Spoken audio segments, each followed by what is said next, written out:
Amsterdam to Belgium, and we're going to stop at Antwerp for lunch and then head over to Bruges for the rest of the evening.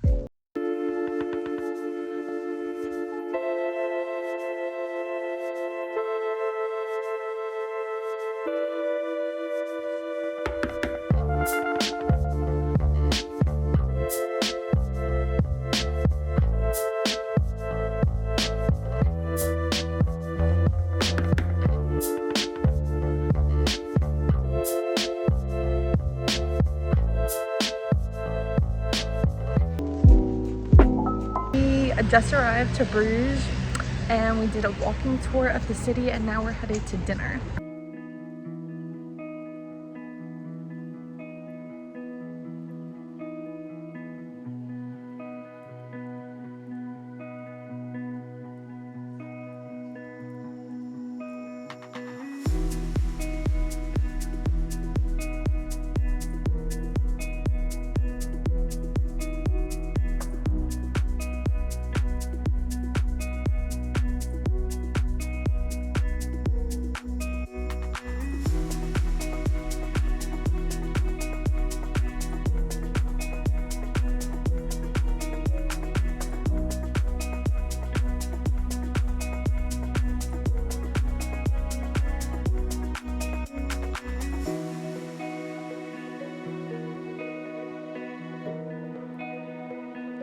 Today is day 2 in Bruges, and today we only have lunch plans, so we're going to be exploring the town and going shopping.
Driving from Bruges to Brussels, and we're going to make a stop at Ghent for lunch.